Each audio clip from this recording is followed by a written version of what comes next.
Bien le bonjour citoyens et citoyennes de la ville. Aujourd'hui, nous nous retrouvons avec Monsieur Baknini, qui est le gouverneur actuel et qui souhaite prolonger son mandat. Bonjour Monsieur Baknini, comment allez-vous? Bonjour à vous, Monsieur Brown. Merci pour l'accueil. Voilà. Bon, nous allons enchaîner tout de suite avec les questions, parce que voilà, il faut y aller vite. Alors du coup, maintenant, première question, pourquoi vous candidatez-vous encore une fois? Très simplement, je candidate pour les prochaines élections pour continuer le travail que j'ai établi à faire durant ce mandat. J'ai réussi à mettre la ville en DEFCON 2, voilà. Malheureusement, malheureusement en DEFCON 2 parce que la criminalité a été très haute ces 2 derniers mois, voilà.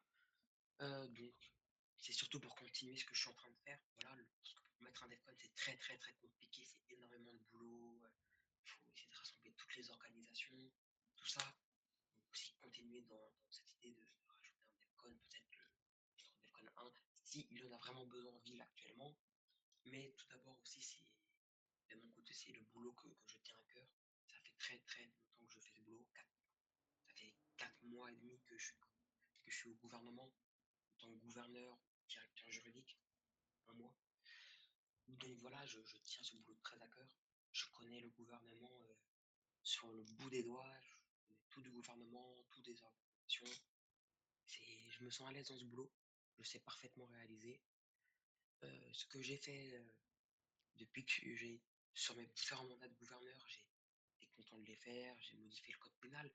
Donc, c'est surtout pour continuer dans cette longueur d'onde. J'ai fait du bon boulot. Voilà, les gens peuvent dire le contraire, très bien. Je sais ce que j'ai fait. Mais donc, c'est pour continuer justement tout ça. D'accord, très bien, très bien. Maintenant, prochaine question. Vous savez très bien que vous avez plein de haters au sein de la ville. Et que comptez-vous faire? Vous savez pourquoi c'est des haters et que comptez-vous faire pour les... Au niveau des haters, effectivement, on est gouverneur, donc il y a des personnes qui veulent notre mort. Voilà, j'ai eu des mises à prix sur ma tête, qui veulent me tuer, m'égorger, voilà. J'ai eu tout type de menaces. Voilà, bon, j'ai envie de vous dire, en tant que gouverneur, on est la personne la plus importante. On- voilà, je m'y attendais un peu, j'ai envie de vous dire. Je suis pas surpris d'autant d'avoir des haters. Chacun aime le parti politique qu'il souhaite. J'ai été le VEH, valeurs égalitaire et harmonieuse.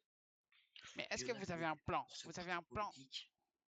pour que Un ces plan, gens c'est-à-dire un plan. finissent par vous aimer? Est-ce que vous avez un plan? C'est plus différent parce que ces gens-là, souvent de mon côté, quand je vois que des personnes, etc., ne m'aiment pas, disent que je fais du mauvais travail, c'est souvent des criminels, hein. Ils sont allés en prison, ils ont des peines de prison, c'est des criminels. Voilà. Après, de l'autre côté, des organisations légales, les gens voient plus mon travail, ce que je fais. Voilà. Moi, je suis plus discret. Voilà. Je suis gouverneur, je suis pas un agent des forces de l'ordre, un policier lambda. Je vais pas aller sur le terrain. Donc les citoyens me voient moins, ce qui est totalement normal. Je ne vais pas participer à des patrouilles, etc. Je suis gouverneur avant tout.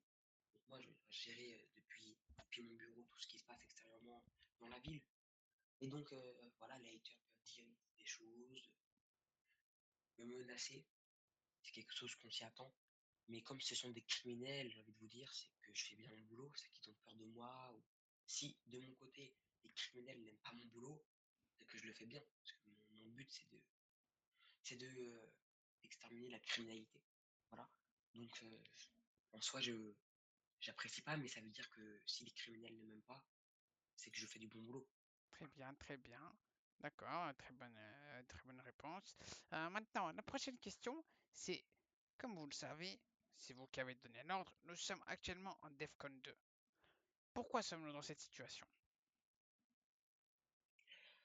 Très bonne question, effectivement. Tout d'abord, je tiens à féliciter toutes les organisations, que ce soit GN, LSPD, SHP, FIB, et même les EMS, voilà. Même vous, le Life Invader, pour être en bonne conscience avec le Merci, gouvernement. merci, merci beaucoup. Voilà. Ça nous permet donc de travailler plus rapidement, efficace, être plus efficace sur le terrain, avoir des meilleures connexions entre les organisations. Donc, je tiens à les remercier tout d'abord. Et donc, pour ce qui est de DEFCON 2, ce qui fait la une des journaux actuellement, donc, nous sommes en DEFCON 2 depuis 1h30. 1h30 que nous sommes en état d'alerte élevé au centre de la ville. Tout d'abord, effectivement, dans la ville, on a pu voir qu'il y avait une forte criminalité il y a de là peut-être ça un mois. Donc, il y avait Zolaki qui avait essayé de mettre des DEFCON en place, DEFCON 4, voilà. Moi, donc j'ai pris le pouvoir à sa place. J'ai attendu une petite semaine, le temps de tout remettre en place au sein du gouvernement, puis j'ai lancé le DEFCON 4, puis j'ai lancé un DEFCON 3 une semaine après, et puis actuellement, j'ai donc mis le DEFCON 2 en place Très bien, très pour bien. essayer de sécuriser la ville. Mais donc, là, cette semaine, la ville a été un peu plus calme, mais Oui. c'est simple, c'est au niveau de la criminalité. Mais Les là, comme criminels le savent, ils vous avez sont vu que le puissants. Defcon 2 a augmenté le chaos. Ah, c'est le chaos en ville. C'est normal, c'est un DEFCON. Voilà, les criminels, au niveau des criminels, le DEFCON 2, il s'était calmé au cours de la D'accord. dernière semaine, légèrement calmé, mais toujours aussi présent. Je trouve qu'on a banalisé toute cette criminalité en ville, inadmissible d'un côté, mais donc on a banalisé cette criminalité, et ce qui a donc fait en sorte que ils se sont reposés sur les appuis, ils savent qu'ils sont puissants, qu'ils sont nombreux. Là, nous, de notre côté, les organes, les agents, ils donnent tout pour essayer d'éradiquer toute cette criminalité, mais c'est toujours compliqué, voilà, ils sont énormément. Nous, on est aussi un bon nombre, c'est toujours compliqué. Mais donc, c'est aussi plus politique qu'autre chose, plus stratégique, de montrer que nous, les organisations légales, on est encore là, on est présent, on sait, euh, on sait mettre les points sur les i. Voilà, là, on a déjà mis plusieurs barrages en place, on a déjà éliminé des grands Oui, nombres oui, de criminels, oui. pas mal de personnes Je suis emprisonnées. vraiment désolé de vous Voilà. couper, mais oui, je comprends. Ouais, je pense que tout le monde comprend ce que vous voulez dire. Je suis vraiment désolé, il faut qu'on passe à la suite parce que le temps c'est de Ne vous l'argent et puis inquiétez j'ai pas. vraiment un petit temps à respecter, quoi. Du coup, alors, prochaine question, c'est que comptez-vous changer? Est-ce que vous comptez changer quelque chose ou vous comptez changer quoi, enfin, ou vous comptez continuer sur votre lancée? Bah, je compte faire les deux. Parce que sur ma lancée, c'est de changer les choses, et donc je compte effectivement changer les choses. J'ai déjà changé le code pénal à peine hier soir, j'ai mis le tampon. Oui, oui, j'ai vu, Voilà, j'ai c'est vu. quelque chose que j'avais préparé avant même mon mandat, et lors de mon ancien mandat d'il y a 2 mois, j'avais préparé avec Madame Morales, c'est une vice-gouverneuse. Et Votre donc, femme. aussi, en même temps. Et donc, je l'avais préparé, on l'avait préparé, voilà. Donc, c'est un nouvel article au code pénal, l'article 8. Ça, j'ai modifié ça. Ça a pris du temps à être vérifié, etc. Mais bon, voilà, c'est un temps qui a permis de le mettre en place. Mais je compte encore modifier. J'ai encore 4 règles au code pénal à rajouter, en plus de cet nouvel article qui est déjà passé, et qui sera sûrement mis en place avant la fin de ce mandat-là. Si je me fais réélire ou pas, dans tout cas, ce sera sûrement avant. Donc d'ici les prochains jours, je remodifierai le code pénal une nouvelle fois. Voilà. Très Après, bien. Oui, il dites-moi. y a d'autres choses qui ont changé. Voilà. J'ai essayé de changer au niveau des organisations. On a changé plein de petits détails que pour vous, les civils, ça ne change pas grand-chose, mais c'est du changement. Ça nous aide tous et toutes dans les organisations à rester en vie, etc. Donc, voilà. Je Très compte bien. rester sur cette lancée, changer des choses et faire de mon mieux. Très bien, très bien. Bon, et maintenant, pour finir notre émission, je vais vous poser donc la dernière question, la question bonus, encore une fois posée par la plupart des citoyens. Est-ce que vous, pour votre deuxième mandat, vous avez des plans concernant le cannabis? Ou toujours pas? Comme je l'ai dit lors du débat politique du mois précédent, il y avait donc Monsieur Pago et Monsieur Mancini, j'étais le seul un peu plus rétractaire là-dessus. Ils étaient un peu plus libres là-dessus, mais moi j'étais plus rétractaire face Oui, à cette mais question les idées changent, du vous savez, les gens cannabis. évoluent. Donc peut-être si vous voulez, mais moi je vais continuer sur cette lancée. Le cannabis, c'est dangereux pour la santé, mais pas forcément pour la personne qui consomme.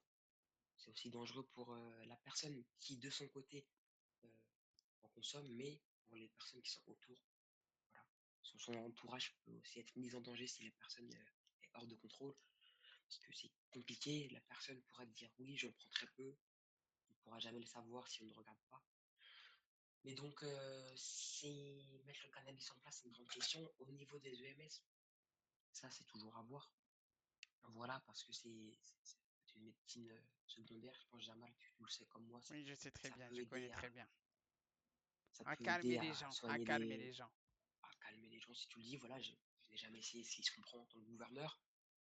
Mais donc, oui, au sein des GMS, ça peut être plus utile qu'autre chose, même s'ils ont déjà tout ce qui est morphine, voilà. Mais légaliser, ça peut être très dangereux. Voilà, parce que les gens peuvent dire oui, c'est légal en petite quantité. Mais le problème, ce sera d'essayer de faire en sorte que les gens ont ça en petite quantité. Après, il y a des alternatives, vous savez, cher citoyen, Oui, oui, il tout y ce a le qui est CBD, CBD, oui, oui, bien etc. sûr, Voilà. bien sûr. Mais d'accord, c'est Moi, bon. je vous conseille, si vous souhaitez vous relaxer légèrement, prenez ça, c'est toujours mieux pour votre santé et pour votre entourage. Ouais, mais C'est pour préserver votre vie et votre famille. très bien, très joli message que vous avez à nous passer. Bon, bah, du coup, pour moi, c'est toutes mes questions. Nous arrivons à la fin de cette interview. Est-ce que vous souhaitez ajouter quelque chose, Monsieur Baknin? Moi, je souhaite remercier plusieurs personnes et tous les adjoints qui m'ont soutenu durant mes multiples mandats. Je ne les ai pas vraiment remerciés en soi. Et donc, je vous remercie tous, que ce soit Jason Fernandez qui était mon premier adjoint, Fernando, Fernando Silva, Silvia, ensuite Ashley Morales, ma femme, euh, tous mes adjoints, Brian, Mia, Thomas Sagné et Sigmund Freud. Voilà, je les remercie beaucoup de m'avoir soutenu durant ces différents mandats. Ça m'a fait extrêmement plaisir et merci à eux. Très très bien. Bon, bah, merci beaucoup. Du coup, bah, c'est la fin de cette interview.